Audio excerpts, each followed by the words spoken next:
माझ्या माहितीनुसार त्या गावचे सरपंच काँग्रेस समर्थित आहेत, त्या क्षेत्राच्या जिल्हा परिषद क्षेत्रात सदस्य काँग्रेसचे आहेत, ह्या क्षेत्राचे आमदार काँग्रेसचे आहेत। मग जेव्हा सगळेच काँग्रेसचे आहेत, सगळ्यांकडे सत्ता आहे, तर मग आजही मी समजा एखाद्या गावात गेलो आणि फक्त गाडीतून जरी खाली उतरलं, कार्यक्रम असो अथवा नसो, तरी 20 लोक असे सहज राहतात। मेरी माटी मेरा देश उपक्रम याच्यात 4 ते 5 लोक असतात। हे गावागावात जातात, मटक्यात माती गोळा करतात, अजून गावाबाहेर गेले की ती माती बाहेर फेकून देतात आणि रिकामा मटका घेऊन अजून दुसऱ्या गावात जातात। म्हणजे असे खोटारडे पण राजकारणी लोक आमच्या विधानसभात लाभले आहेत, हे आमच्या विधानसभेच्या दुर्भाग्य आहे। आमगाव, देवरी, सालेकसा तालुक्यातील भाजपचे लोक काँग्रेसला घाबरून काळे झंडे दाखवण्याचं काम करत आहेत। ये पब्लिक है, सब जानती है तुम क्या नौटंकी नाटक कर रहे हो और तुम किसके लिए कर रहे हो, क्यों कर रहे हो, माहित आहे त्याला सगळं जनतेला तुम्ही का मूर्ख नाही बनवू शकत, एकदा मूर्ख बनवले। त्या आमगाव क्षेत्रात एका कामाचे 2-2दा लोकार्पण, 2-2दा भूमिपूजन होत आहे। पण त्यांना सांगितलं कोणी होतं भूमिपूजन करायला एवढं घाई ना? कोणी जावा ना, कुदर मारावं ना, मी भूमिपूजन केलं ना, मी काम आणलं असा म्हणावा। म्हणजे लोकांना दाखवासाठी का मी काम आणलो, काम कोणाचा, धाम कोणाचा।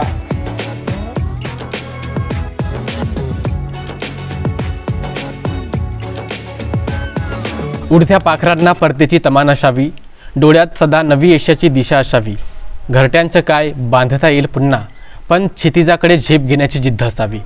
मित्रांनो, मनात जर काहीतरी करण्याची इच्छाशक्ती असेल तर या जगातील कोणतीही ताकद तुम्हाला अडवू शकणार नाही। वेळ, पैसा, परिस्थिती कधीही माणसाच्या यशाच्या मधात येत नाही। हेच सगळे विचार आत्मसात करून गोंदिया जिल्ह्यातील देवरी तालुका नक्षलग्रस्त असा अतिदुर्गम तालुका म्हणून या तालुक्याची ओळख आहे। एक तरुण लहानपणापासूनच मनात जिद्द घेऊन अभ्यास करतो, शिक्षण घेतो। तरुणपणापासूनच ज्या समाजात आपण जन्मलो त्या समाजाचा उद्धार व्हावा हे विचार घेऊन सतत समाजकार्य सुरू करतो। लोकांना हळूहळू ही गोष्ट दिसू लागते की जेव्हा पदावर नसताना हा तरुण आमच्यासाठी एवढं काही करत आहे, तर पदावर आला तर अजून आमच्यासाठी अजून काय करेल, म्हणून लोक त्या तरुणाला आमदार बनवतात। तेव्हाचा तो तरुण म्हणजे आताचे संजय पुराम साहेब। नमस्कार, मी संघर्ष हुकरे आणि आपण पाहतात झकास मराठी। झकास मराठीच्या विशेष शो बैठक आणि ह्या आजच्या बैठकीचे पाहुणे आहेत आमगाव देवरी विधानसभा क्षेत्राचे माजी आमदार संजय पुराम साहेब। साहेब, स्वागत आहे आपलं झकास मराठीवर। नमस्कार। जसं मी सांगितलं की तरुणपणापासूनच आपण समाजकार्य करत आहात, नंतर आपण आमदार बनले। कशा प्रकारे साहेब आपण बालपण कसं गेलं, शिक्षण आणि कसं आपण राजकारणात आले? मी एक आता जर तुम्हाला उदाहरण देईल तर तुम्हाला आश्चर्य वाटेल। माझे आईवडील रोजगार हमीच्या कामावर जायचे। मी लहानपणापासूनच मी माझ्या आईवडिलांची परिस्थिती डोळ्याने बघतो आहे। परिस्थिती हलाखीची, त्याच्यामुळे आपला मुलगा शिकावा ही त्यांच्यात जिद्द होतीच। आणि म्हणून मी आश्रमशाळा, मग त्याच्यानंतर वसतिगृह, आणि मग हळूहळू वसतिगृहाच्या माध्यमातून आपण शिक्षण घेणं सुरू केलं। 12वी पास झाल्यानंतर मी नागपूरला BSW करायला जेव्हा मी गेलो, त्यावेळेस आदिवासी विद्यार्थी संघटना नावाची एक संघटना, जे विद्यार्थ्यांसाठी काम करणारी संघटना म्हणून त्यावेळेस उदयास आली। अच्छा। आदिवासी विद्यार्थी असतील, विद्यार्थिनी असतील, त्यांचा शैक्षणिक दर्जा उंचावला पाहिजे, त्यांना शिक्षणासाठी स्वतंत्र वसतिगृह शासनाने दिलं पाहिजे, याची नितांत आवश्यकता आदिवासी विद्यार्थ्यांना होती। आणि त्या काळात वसतिगृह होते पण फार कमी होते। शिकत असतानाच आदिवासी विद्यार्थी संघटनेमध्ये मी स्वतःला झोकून दिलं आणि 14 ऑक्टोबर 1998ला मला आठवते, माझा आदिवासी विद्यार्थी उच्च शिक्षित व्हावा, माझी आदिवासी विद्यार्थिनी उच्च शिक्षित व्हावी, शिकून मोठ्या पदावर जावं आणि त्याच्यातून ते स्वतःचा विकास करावा, समाजाचा विकास करावा, हे सुरुवातीपासूनच माझ्या मनात होतं। 14 ऑक्टोबर 1998ला भंडारा येथे भंडारा येथेच वसतिगृह व्हावं हीच एकच मागणी होती, काही जास्त मागणी नव्हती, कारण आपली धाव भंडाऱ्यापर्यंत. त्या काळात मोर्चा निघाला, त्या मोर्चावर लाठीचार्ज झाला आणि आम्ही एकाच वसतिगृहाची मागणी केली होती. माझ्यासोबत अनेक माझे विद्यार्थी नेते होते, अनेक, नाव घेतलं तर भरपूर आहे. बरं. आम्ही एका वसतिगृहाची मागणी केली. त्यावेळेस महाराष्ट्रामध्ये युतीचं सरकार होता, शिवसेना भाजपचं. शिवणकर साहेब भंडारा जिल्ह्याचे त्यावेळेस पालकमंत्री होते.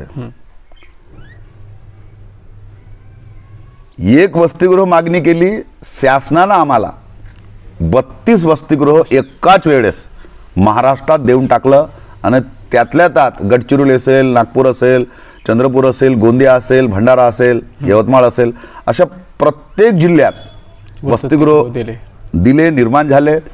आणि आज त्याच वसतिगृहामध्ये लाखोच्या संख्येने पोरं शिक्षण घेऊन आपल्या प्रगतीकडे निघालेले आहे. साहेब, आपण तरुणपणापासूनच समाजकार्य करता आणि आता एक लक्षात आलं की नुकतंच 4-5 दिवसाआधी आपण सालेकसा तालुक्यात पिपरिया गाव आहे, त्या पिपरिया गावातील उपसरपंच मेहरजी हे आमरण उपोषणावर बसले होते. कारण काय तर मूलभूत सुविधा त्यांना आजही मिळत नाही. माझ्या माहितीनुसार त्या गावचे सरपंच काँग्रेस समर्थित आहेत, त्या क्षेत्राच्या जिल्हा परिषद क्षेत्रात सदस्य काँग्रेसचे आहेत, ह्या क्षेत्राचे आमदार काँग्रेसचे आहेत. मग जेव्हा सगळेच काँग्रेसचे आहेत, सगळ्यांकडे सत्ता आहे, तर मग आजही मूलभूत सुविधांकरिता नागरिक का झटत आहेत?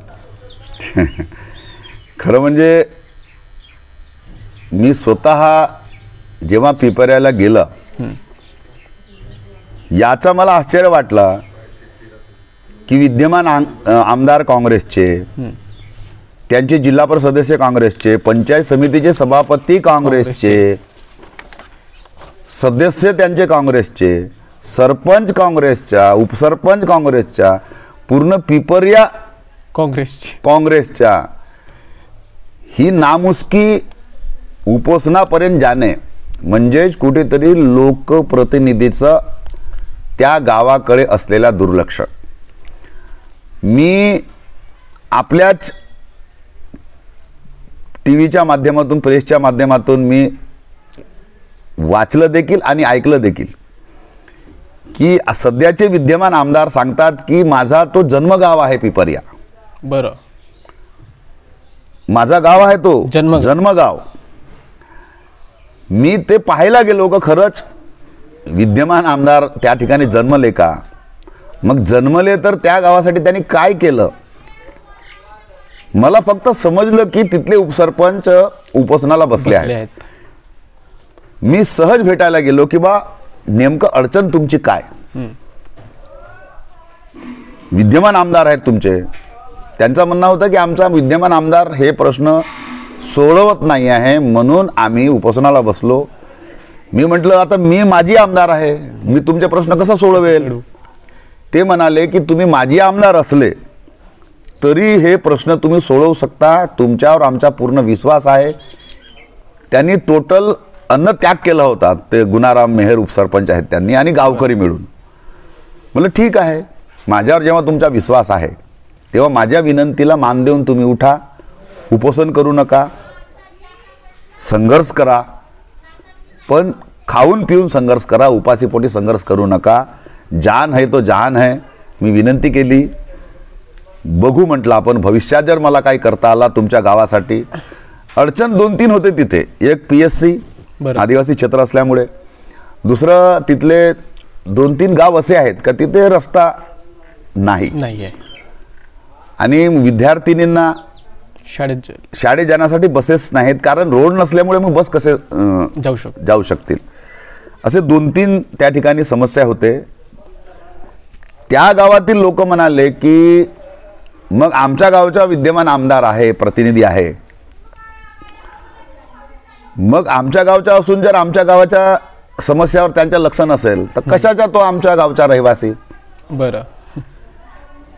एक व्यक्ती तर असा मिळाला, 50-60 वर्ष वय असेल. साहेब म्हणे आम्हाला 60 वर्ष झाले म्हणे, आम्ही त्या माणसाला इथे कधीच नाही पाहिला म्हणे. म्हणजे तो कशावरून म्हणते की मी ह्या गावात जन्माला आलो. तो खोटा बोलत आहे म्हणे. अच्छा. म्हणजे असे खोटारडे पण राजकारणी लोक आमच्या विधानसभात लाभले आहेत. हे आमच्या विधानसभेच्या दुर्भाग्य आहे. साहेब, आपण म्हटलं की आजही रोड रस्ते प्रत्येक गावात नाही. मागे मी एक बातमी वाचली होती की ह्या क्षेत्रात रोडांची अवस्था फार बिकट आहे आणि त्यामुळे आपण इथले आमदार सोडून इथल्या काही नागरिकांनी गोंदिया विधानसभा क्षेत्राचे आमदार विनोद अग्रवाल यांच्याकडे निवेदन दिलं. 2014 ते 19च्या दरम्यान या मतदारसंघाचं नेतृत्व करण्याची मला संधी मिळाली. बरं. त्या संधीचं आपण ह्या 5 वर्षामध्ये सोनं करण्याचा पूर्ण प्रयत्न केला. मुख्यमंत्री ग्राम सडक योजनेअंतर्गत जे जे रस्ते आपल्याला करता येतील सातत्याने त्याचा पाठपुरावा करून आपण 5 वर्षामध्ये अनेक गावांना रस्त्यांना आपण जोडलेले आहे. बरं. तुम्हाला आश्चर्य वाटेल की स्वातंत्र्याच्या 70 वर्षानंतरही असे अनेक गावे आहेत की ज्या गावांमध्ये अजूनही रोड रस्ते नव्हते.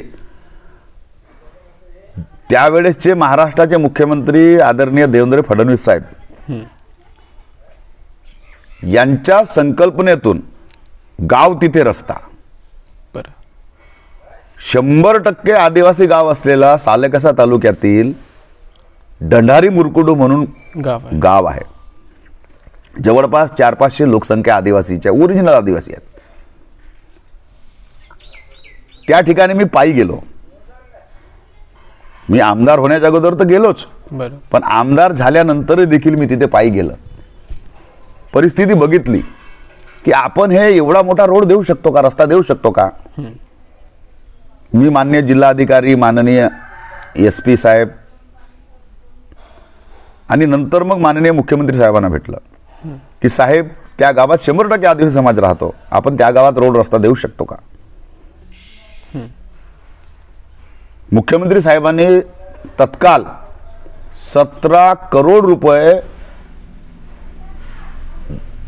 रस्त्याकरिता कचारगड धनेगाव तेल ढंढारी मुरकुडसाठी 17 करोड रुपये मंजूर केले. आज जर तुम्ही बघितलं तर त्या गावात जाण्या येण्याचं साधन तयार झालं. आता गाड्या घोड्या जातात. जर तिथे रस्ताच झाला नसता डांबरीकरण त्या गावात, तर गोंदिया जिल्ह्यातलं सगळ्यात मोठा पोलीस कॅम्प त्या ढंढारी मुरकुडूमध्ये झाला नसता. आणि आज तो बघत आहे. माझ्या हातून 2-3 काम राहून गेले. दुर्दैवाने मला पराजय स्वीकारावा लागला. मला वाटत नव्हता की 2019 मध्ये माझा पराजय होईल. कारण जनता खंबीरपणे माझ्या पाठीशी होती, तेव्हाही होती, आजही आहे, उद्याही राहणार आहे. 14 पेक्षा जास्त वोट आपण 19ला घेतले. 2014 पेक्षा 20,000 जास्त मतं आपण घेतलं. 19ला घेतले. म्हणजेच जनता आपल्या सोबत आहे, पाठीशी आहे, हे मला माहिती आहे. पण दुर्दैव म्हणावं लागेल, 2-3 गाव माझे राहिले. पालांदूर, देवरी तालुक्यातील पालांदूर क्षेत्रातील 2-3 गाव आहेत की ज्यांना अजूनही जाण्यासाठी रस्ता नाही आहे, पूल नाही आहे. ते मला करणे खूप गरजेचे आहे. आणि भविष्यात जर जनतेने संधी दिली तर पहिले प्रायोरिटीमध्ये ते 2 गावं मी पालांदूर क्षेत्राचे करणार. साहेब, केंद्र सरकारचा उपक्रम मेरी माटी मेरा देश आपण खूप चांगल्या प्रकारे राबवलात. प्रत्येक गावात आपण माती घ्यायला गेलात, पायी पायी जात होते. कसा प्रतिसाद लोकांचा भेटत होता. या देशाची मिलिटरी जर बॉर्डरवर सुरक्षा मध्ये तैनात नसती तर आपल्या देशातील जनता शांत झोपली नसती. बरोबर.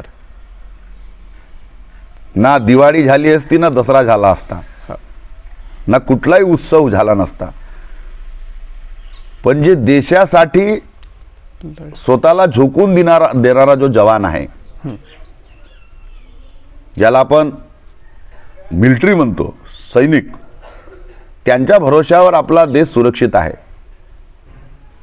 आमच्यासाठी आपल्या छातीवर गोळ्या झेलणारे आणि वेळ प्रसंगी देशासाठी प्राणाची आहुती देणारे वीर जवानांच्या स्मरणार्थ या देशाचे पंतप्रधान माननीय नरेंद्रजी मोदी यांच्या संकल्पनेतून मेरी माटी मेरा देश हा कार्यक्रम, हा उपक्रम संपूर्ण देशामध्ये राबवण्यात आला. तोच कार्यक्रम मी माझ्या आमगाव देवरी मतदारसंघामध्ये राबवला. 15 दिवसाचा तो मी कार्यक्रम हाती घेतला. संपूर्ण विधानसभेतील टीम, नेते, कार्यकर्ते, पदाधिकारी यांना सोबत घेऊन मी जवळपास 200 किलोमीटर पायी फिरलो. 15 दिवस जनतेचा उत्स्फूर्त प्रतिसाद मला मिळाला. जवळपास मी 60 ते 70 हजार लोकांना मी भेटलेला आहे यात्रेदरम्यान. आणि ज्या पद्धतीने जनतेनं स्वागत केलं, त्यांना वाटलं की माझ्या गावची जर माती दिल्ली येथे होत असलेल्या शहीद स्मारकमध्ये जर जात असेल, सौभाग्याची अमृत वाटिकेमध्ये जात असेल, तर तो त्या गावच्या सौभाग्य समजून त्यांनी मटक्यामध्ये माती अंगणातली, गल्लीतली जनतेने टाकलेला आहे. इतका सुंदर कार्यक्रम आपण महाराष्ट्राच्या या आमगाव विधानसभेत केल्यानंतर विरोधकांच्या पोटात तर दुखणारच. विरोधकांनी अनेक टीका टिप्पणी देखील केल्या. पण खऱ्या अर्थानं जो जनतेनं आम्हाला इतका मोठा प्रतिसाद दिला, त्याचा अनेकांना, विरोधकांना हेवा वाटला. हेवा जे आपण विद्यमान असताना सुद्धा ते जनतेचं प्रेम आपण घेऊ शकलो नाही. ते माजी असूनही, माजी आमदार असूनही जनतेमध्ये अजूनही ते प्रेम आहे, जनतेचं भरभरून प्रेम आहे, ते विरोधकांना दिसलं. जसं आपण म्हटलं की विरोधकांना तुमच्यावर टीका केली. आपण जे मेरी माटी मेरा देश उपक्रम राबवलो, त्याच्यावर विद्यमान आमदार सहस्राम कोरोटे एका भाषणात म्हणाले की यांच्या हे ओबीसी जागर यात्रा, मेरी माटी मेरा देश उपक्रम, याच्यात 4 ते 5 लोक असतात. हे गावागावात जातात, मटक्यात माती गोळा करतात, अजून गावाबाहेर गेले की ती माती बाहेर फेकून देतात आणि रिकामा मटका घेऊन अजून दुसऱ्या गावात जातात. मी समजा एखाद्या गावात गेलो आणि फक्त गाडीतून जरी खाली उतरलं, कार्यक्रम असो अथवा नसो, समजा मी एखाद्या गावात गेलो ना, गाडीतून जरी उतरलो मी खाली, तरी 20 लोक असे सहज राहतात. बरोबर. जेव्हा मी इतका मोठा कार्यक्रम हाती घेतला तेव्हा किती लोक असतील याची कल्पना न केलेली बरी. माझ्याकडे फुटेज आहेत, फोटो आहेत, शेकडोंच्या, हजारोच्या संख्येने माझ्यासोबत लोक चालत आहेत. आता त्यांना काहीतरी बोलायचं आहे म्हणजे बोलायचं आहे. आज आमगाव विधानसभेची परिस्थिती जर तुम्ही बघितलं तर तुमच्या लक्षात येईल की अनेकांच्या मुखातून, अनेकांच्या तोंडातून हा शब्द निघतो आहे की कुठेतरी आमच्या हातून 2019 मध्ये चूक झाली. जो आम्हाला हवासा वाटणारा व्यक्ती होता, तोच असायला पाहिजे होता. कुठेतरी आमची फसवणूक झालेली आहे, अशी म्हणजे लोकांमधून तो आवाज निघतो आहे. जशी आपण मेरी माटी मेरा देश उपक्रम राबवला, तशी काँग्रेसने सुद्धा संपूर्ण महाराष्ट्रभर जनसंवाद यात्रा काढली. आणि त्या यात्रेदरम्यान एका गावी आमदार कोरोटे एका भाषणात म्हणाले की आमगाव, देवरी, सालेकसा तालुक्यातील भाजपचे लोक काँग्रेसला घाबरून काळे झेंडे दाखवण्याचं काम करत आहेत.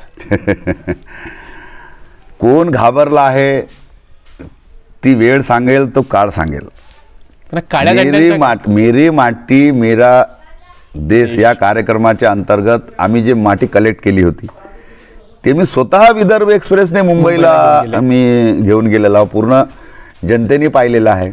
हे जे काळे झेंडेचा जो प्रकार आहे, मी माहिती घेतली तर मला सांगण्यात आलं की तो शेतकरी वर्ग मोठ्या प्रमाणात त्यांना प्रश्न विचारायला गेला होता की तुम्ही ज्याचं उद्घाटन करता आहात, ज्या कार्यक्रमाचा, तो काम अपुरा आहे. अपुऱ्या कामाचा उद्घाटन करून तुम्ही शेवटी साध्य काय करून राहिले. शेतकऱ्यांचा असं म्हणणं होता की जर पाणी येत असेल आमच्या शेतापर्यंत किंवा तो काम पूर्ण जर झाला असेल तर लोकार्पण करा. आणि लोकार्पण करता असताना प्रोटोकॉलचाही वापर झाला पाहिजे. इथले खासदार आहेत, इथले पालकमंत्री आहेत, इथले जिल्हा परिषदचे अध्यक्ष आहेत, सभापती आहेत. बरोबर. तुम्ही एकटेच कुठेही जहाल, कोणाच्याही कामाचा भूमिपूजन कराल, कुदळ माराल. म्हणजे लोकप्रतिनिधी म्हणून त्यांची ती जबाबदारी आहे. लोकप्रतिनिधींना ते केलं पाहिजे. पण अधुऱ्या कामाचा आणि ज्याच्यामुळे जर लोकांना काही फायदा होत नसेल, जसं उदाहरणार्थ 15 ऑगस्टला विद्यमान आमदार साहेबांनी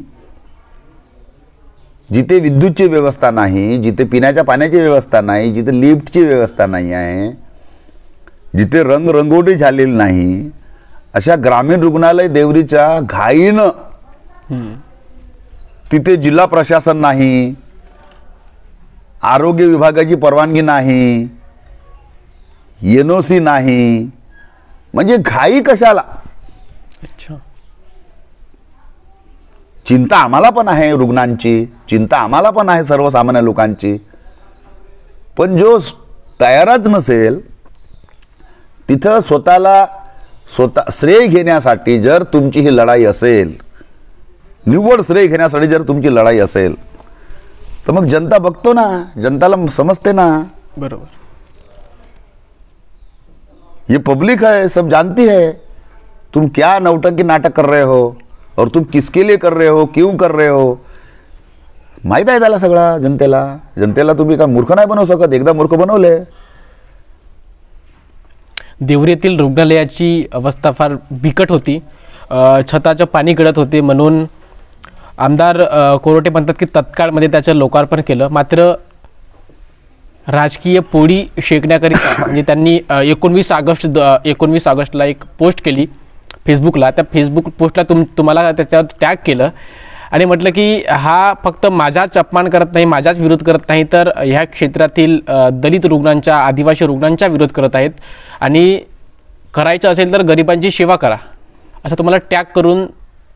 मी स्वतःच आदिवासी आहे, मी स्वतःच दलित आहे. मला सुरुवातीपासून आदिवासी विद्यार्थ्यांपासून तर आदिवासी शेतकऱ्यांपर्यंत मला चिंता आहे. म्हणूनच मी कमी वयाच्या 20व्या वर्षापासून समाजकारणाला लागलेलो आहे. मी रेडीमेड लीडर नाही. मला आमदार व्हायचं आहे हेही माहीत नव्हतं. लोक फक्त आमदार व्हायचं आहे म्हणून काम करतात. माझा उद्देशच आमदार व्हायचा नव्हता. मला माहीतही नव्हता रिझर्वेशन येईल. रिझर्वेशन जर आला नसता तर आमचा नंबर कोणाचाच लागला नसता. बरोबर. हे तर डॉक्टर बाबासाहेब आंबेडकरांच्या संविधानाचा कमाल आहे. डॉक्टर बाबासाहेब आंबेडकरांनी जर संविधान नसतं लिहिलं तर आम्ही कोतवालच्याही लायकीचे नसतं राहिलो. कोतवाल आज आम्ही त्यांच्या संविधानामुळे आमदार तरी होऊ शकलो. 20व्या वर्षापासून आपण कामात लागलेलो आहोत. छोटे छोटे काम, जातीचे सर्टिफिकेट आदिवासींचे बनवणे, बरोबर, उत्पन्न बनवणे, आदिवासींना जर काही अडचण असेल त्यांना दवाखान्यात नेणे, पोलीस स्टेशनमध्ये जाणे, आदिवासी विकास विभागामध्ये जाऊन त्यांना पंप मिळवून देणे, पाईप मिळवून देणे, तारेच्या कुंपण मिळवून देणे, असे लहान लहान काम करता करता आपण इथपर्यंत आलेला आहो. त्याच्यामुळे त्यांनी मला शिकवू नये का आदिवासी दलित समाजावर अन्याय हे करताहेत. खरं तर 2014 ते 19च्या दरम्यान आमदार असताना 2018मध्ये 12.5 करोड रुपये निधी खेचून आणणारा संजय पुराम. जर चिंता नसती मला आदिवासी दलित आदिवासींची तर मी तो देवरीसारख्या आदिवासी बहुल क्षेत्रामध्ये 2018मध्ये 12.5 करोड निधी खेचून आणून तो ग्रामीण रुग्णालयाची सुरुवात नसती केली. मी तुमच्या माध्यमातून तो झालं. मी स्वतः आमदार असतानाच ते 12.5 करोड रुपये आणलेला आहे. मी स्वतःच भूमिपूजन केले. त्यावेळेसचे तत्कालीन पालकमंत्री परिणयजी फुके होते. बरं. आमचा त्यांना विरोध नाही आहे. विद्यमान आमदारांना फक्त एकच म्हणणं आहे आमचा का बाबा रे, तुम्हाला हात जोडून विनंती आहे आमची लोकप्रतिनिधींना, तुम्ही प्रोटोकॉल तोडू नका. तुम्ही स्वतः एकटेच भोमनजी नाही, तुम्ही एकटेच मुखिया नाही, याच्यात पंचायत समितीच्या सभापतीपासून तर पालकमंत्रीपासून तर खासदारापर्यंत प्रोटोकॉल आहे. हा प्रोटोकॉलचा भाग आहे. तिथे कलेक्टर पण येतो, सीओ पण येतो, DHO पण येतो.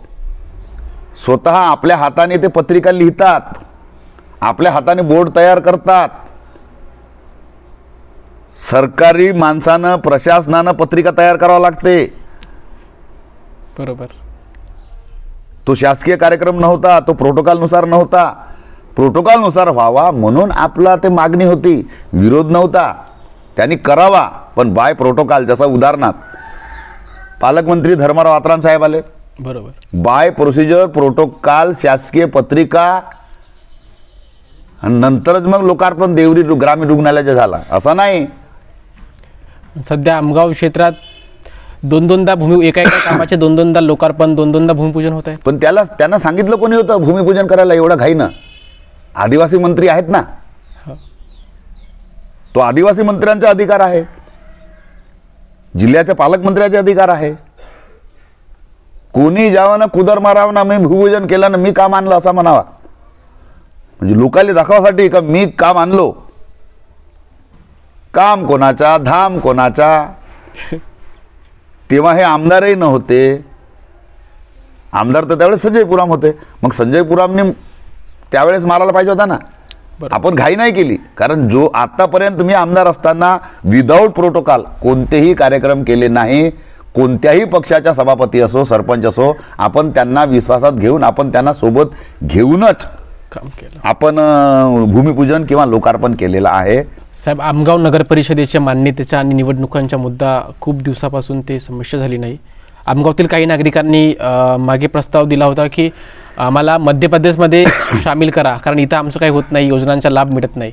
आमदार साहेब म्हणाले की एका भाषणामध्ये की हे सगळं भाजपवाल्यांच्याच करणी आहे. जर त्यांनी एखादा वकील लावून टाकला असता तर आतापर्यंत केव्हाचा मॅटर सॉल्व्ह झाला असता. विषय सरकारचा नाही. मी जेव्हा आमदार होतो त्यावेळेस आमगाव नगर परिषद केली होती ना. कोणी केली आमगाव नगर परिषद? मी आमदार असतानाच ते आपण केली होती. निवडणूक आयोगाने निवडणूकही लावले होते नगर परिषद आमगावचा. सर्व उमेदवारांनी फॉर्मही भरले होते. निवडणूक होणारच होती. हेच लोक कोर्टात गेले. असं त्यावेळेस भाजपची सरकार होती ना 2014 ते 19. हेच लोक कोर्टात गेले. यांचेच काही लोक कोर्टात गेले आणि त्यांनी स्टे मिळवला. याच्यात भाजपची चूक नाही, सरकारची चूक नाही. त्यावेळेस मी आमदार होतो. मला माहिती आहे पूर्ण काय प्रोसिजर होतं. आपण ते पूर्ण प्रोसिजर करूनच आपण नगर परिषद आणली होती. आता सुप्रीम कोर्टात केस असल्यामुळे तुम्हाला सगळ्याला माहीत आहे की शासनापेक्षा सुप्रीम कोर्ट मोठा की शासन मोठा? Supreme court. सुप्रीम कोर्ट मोठा. सुप्रीम कोर्टपेक्षा आम्ही मोठे आहोत का? नाही. त्याच्यामुळे तो कोर्टाचा विषय आहे. शासन त्याच्यावर प्रयत्न करत आहे. बरोबर. पण सुप्रीम कोर्टाला आदेश नाही देऊ शकत ना आम्ही. अडचण त्याच्यामुळे झाली आहे. सर्वसामान्य नागरिकांची घरकुलचा विषय असेल, तिथले विकासाचं काम असतील, भरपूर अडचणीला आमच्या जनसामान्य लोकांना त्याला अडचण होत आहे. यावर्षी ह्या 5 वर्षामध्ये 3दा सरकारचे आपण नवीन रूप पाहिलं. आधी महाविकास आघाडी, मग भाजप आणि शिंदे सरकारची, आणि आता राष्ट्रवादी त्यामध्ये आली. आमदार साहेब म्हणत आहेत की ज्यावेळी महाविकास आघाडीची सरकार होती त्यावेळी आपण खूप कामं मंजूर करून घेतले आणि त्याच कामांच्या भूमिपूजनाचा सपाटा आतापर्यंत सुरू आहे. आता ही जे शिंदे सरकार आणि जी आता राष्ट्रवादीवरून जे आता ही सरकार आहे, ही सरकार निधीच देत नाही तर विकास कामे कुठून करायचे? खरं म्हणजे 2019 मध्ये महाविकास आघाडीची सरकार या महाराष्ट्रात आली. त्यामध्ये इथले जे विद्यमान आमदार आहेत आमगाव विधानसभेचे, ते सरकारमध्ये सामील झाले. सरकारमध्ये सामील झाल्यानंतर त्यांनी दाखवावं. 2.5 वर्ष सरकारमध्ये होते ते. 2.5 वर्षाच्या सरकारच्या कारकिर्दीमध्ये त्यांनी एकतरी असं काम दाखवावं की मी एवढे करोडचे रोड रस्ते मतदारसंघात आणलेले आहे. मी तुम्हाला खरं सांगू का, 2014 ते 19 दरम्यान मुख्यमंत्री ग्राम सडक योजनेतून जे मी कामं मंजूर त्या काळात केले होते त्याच रोड रस्त्याचे ते भूमिपूजन करत आहेत. नव्याने त्यांनी कुठलेही कामं बजेटमधून किंवा शासना लेवलवरून जेव्हा ते सरकारमध्ये होते तेव्हा आणलेले नाही. आणि ज्यावेळेस सरकार गेली त्यावेळेस ते आता ओरडून राहिले आहेत की मला शासन पैसे देत नाही. शासन कशाला भेदभाव करेल? तुम्ही आमदार आहात, तुमचा कोटा असतो, तुमची निधी असते, तुमचा तो अधिकार असतो. बरोबर. तुम्ही ते खेचून आणलं पाहिजे ना. रडत बसण्यापेक्षा लढा ना. तुम्ही कशा जनतेने तुम्हाला रडायला तिथे पाठवले की लढायला पाठवले? अरे आपल्याही सरकारच्या विरोधामध्ये आवाज बुलंद करण्याची पण क्षमता असली पाहिजे. मी 2014 ते 19 दरम्यान माझी सरकार होती या महाराष्ट्रात. भारतीय जनता पक्षाची सरकार होती. त्या भारतीय जनता पक्षाच्या सरकारमध्ये मी सदस्य असल्यानंतरही ज्या वेळेस माझ्या आदिवासी समाजावर असा एक प्रसंग आला की धनगर समाजाला आदिवासीमध्ये समाविष्ट करा, हलबा कोष्टी यांना आदिवासी समाजामध्ये समाविष्ट करा, असं जेव्हा आमच्या सरकारमध्ये असताना सरकारवर जेव्हा प्रेशर आला, जेव्हा मोर्चे निघाले, त्यावेळेस मी सरकारमध्ये असताना आमदार मी माझ्या शासनाच्या विरोधात हजारोच्या संख्येने मी मोर्चा काढला होता की आदिवासीमध्ये धनगर समाजाला समाविष्ट करू नये. आदिवासीमध्ये जर धनगर समाजाला समाविष्ट केले तर आमच्या खऱ्या आदिवासींचा नुकसान होईल, त्यांच्यावर अन्याय होईल. असं नाही आहे. काही लोक मुद्दामून आपल्याला काही जमत नाही, जेव्हा आपल्याला काही जमत नाही तेव्हा कोणावरही दोषारोपण करून टाकलं ना आपण मोकळे व्हावा, असे काही लोकांनी शॉर्टकट पॉलिटिक्स सुरू केलेलं आहे. शॉर्टकट म्हणजे दुसऱ्यावर आरोप केला म्हणजे आपला विषय संपला. जनतेला समजते साहेब. ज्यावेळी निवडणुका होत्या 2019च्या त्यावेळी राष्ट्रवादी ही काँग्रेससोबत आधी गठबंधनमध्ये होती आणि आता राष्ट्रवादी भाजपसोबत इकडे गठबंधनमध्ये आहे. नक्कीच 2019च्या निवडणुकीमध्ये काँग्रेसच्या उमेदवाराला राष्ट्रवादीचा सपोर्ट मिळाला. ह्यावर्षीसुद्धा तोच गठबंधन भाजपसोबत राहणार आहे, तर नक्कीच यावर्षी भाजपला सुद्धा चांगलाच सपोर्ट मिळेल. जेव्हा आपण लोकांमध्ये साहेब चर्चा करतो त्यावेळी कुठंतरी भाजपचा उमेदवार कोण असेल जर आपण सर्वसामान्य लोकांमध्ये विचारलं तर पहिल्या क्रमांकावर नाव येतो तो म्हणजे संजय पुराम. जर पुन्हा 2024ला संधी मिळाली तर कशा प्रकारे आपली रणनीती असेल? पक्षाने जर संधी दिली आणि जनतेचा जर आशीर्वाद राहिला तर 1001%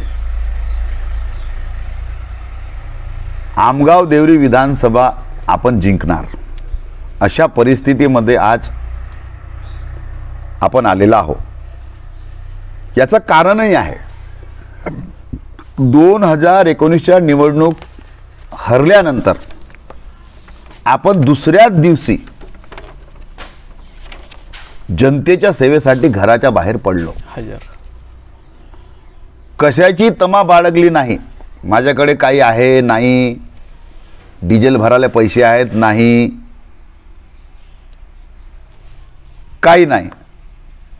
की ज्या जनतेने आपल्यावर इतकं प्रेम केलं आणि आपण इलेक्शन हारलो म्हणजे आपण आपल्या घरी बसावं हा विचार माझ्या मनात आला नाही. ती सामान्य जनता अजूनही आपली वाट पाहते आहे, आपल्या मदतीची अपेक्षा करते आहे. काय अपेक्षा असते आमच्या जनतेची? आपल्या नेत्यानं आपल्या घरापर्यंत यावं, आमच्या सुखदुःखामध्ये त्यांनी यावं, सहभागी व्हावं. मला पैसे नाही मागत आहे जनता इथली.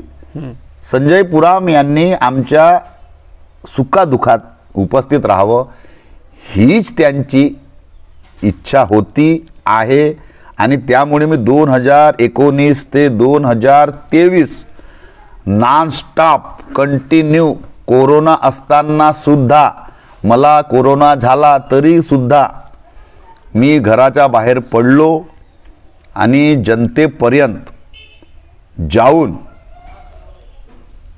या देशाचे पंतप्रधान माननीय नरेंद्रजी मोदी साहेब यांनी कोविशिल्ड, कोवॅक्सिन, बूस्टर डोज ही माझी जनता घेत आहे की नाही, स्वतःची काळजी घेते की नाही, हे सर्व बघत असताना आपण पूर्ण 4 वर्ष 5 वर्ष आपण या मतदारसंघामध्ये सतत जनतेच्या संपर्कात राहिलेले आहे. त्याच्यामुळे 2024 भारतीय जनता पक्ष मोठ्या मताधिक्यानं या मतदारसंघामध्ये उमेदवार निवडून येईल. साहेब, एक म्हण आहे की कोणत्याही यशस्वी माणसाच्या मागे एका महिलेचा हात असतो. आपल्या धर्मपत्नी आणि जिल्हा परिषद महिला बालविकास सभापती सविताताई पुराम नेहमी आपल्या खांद्याला खांदा लावून काम करत असतात. ही मन कितपत आपल्याला बरोबर वाटते किंवा कशी जुळते आपल्याशी ती? बरोबर आहे, कारण मी आमदार होण्याच्या अगोदर सविता ह्या राजकारणात सक्रिय झाल्या आणि 2010 मध्ये त्या जिल्हा परिषदच्या सदस्य झाल्या आणि 2013 मध्ये त्या महिला बाल कल्याण सभापती झाल्या आणि त्यांच्याच रथावर सवार होऊन रथ त्यांच्याजवळ आली, महाराष्ट्र शासन नावाची रथ, आणि त्याच महाराष्ट्र शासन नावाच्या रथावर मला पक्षातील वरिष्ठ नेत्यांनी बसवलं आणि संपूर्ण विधानसभा पिंजून काढायला लावलं. आणि सविताच्या मागे मागे 2014 मध्ये ह्या मतदारसंघाचा मला आमदार होता आला. त्याच्यात सविता पुराम माझी पत्नी यांच्या सिंहाचा वाटा आहे. जितकं मी रात्रंदिवस काम करतो, मेहनत करतो, तितकं त्या पण करतात. बरोबर. आणि त्या सुद्धा जनतेपर्यंत पोहोचतात. समजा एकाच दिवशी एकाच वेळेस आम्हाला 10 नाटकं असतील किंवा 10 कार्यक्रम असतील तर 5 मी त्यांच्या वाट्याला देतो आणि 5 मी करतो. आणि त्याच्यामुळे ज्याप्रमाणे माता आमच्या सावित्रीबाई फुले आहेत झाल्या आमच्या माता, आम्ही तर होऊ शकत नाही कारण महापुरुष होते हैं. हम तो उनके पैर के नख के बराबर भी नहीं है. आणि आमच्यानं त्यांच्या लावणं हे बरोबर नाही, पण महात्मा ज्योतिबा फुले यांच्या साथीला सावित्रीबाई होत्या म्हणून महात्मा फुले सुद्धा घडले. आणि माझ्या पत्नीचा मला खूप वाटा आहे या विकास कामात, या मतदारसंघामध्ये फिरण्यात, बाकी मॅनेजमेंट करण्यात. कारण मॅनेजमेंट मी नाही करत, मॅनेजमेंट स्वतः त्या करतात. बरोबर. साहेब, एक रॅपिड फायर सेशन घेऊ. मी एखाद्या नेत्याचं नाव घेतो, त्याच्या नाव ऐकल्याच्या नंतर सुरुवातीला तुमच्या मनात कोणती भावना येते 2 ते 3 वाक्यांमध्ये तुम्हाला सांगायचे आहे. देवेंद्र फडणवीस. क्या बात है. खासदार प्रफुल्लभाई पटेल. बहुत बड़ी हस्ती है. अच्छा. नाना पटोले. लोकनेता. आमदार सहस्राम कोरोटे. जनसामान्यामध्ये भविष्यात न दिसणारा. केशवरावजी मानकर. ते आमचे ज्येष्ठ मार्गदर्शक आहेत. गोपालदास अग्रवाल. एक विकास पुरुष आहे. विकास पुरुष. राजकुमार बडोले. जनसामान्यामध्ये जी होऊ शकत नव्हती ते करून दाखवणारा व्यक्तिमत्व आहे. नरेश माहेश्वरी. नरेश माहेश्वरी आपल्या आमगाव करिता ते एक वरदान आहे. सभापती सविताताई पुराम. एक्सलेंट.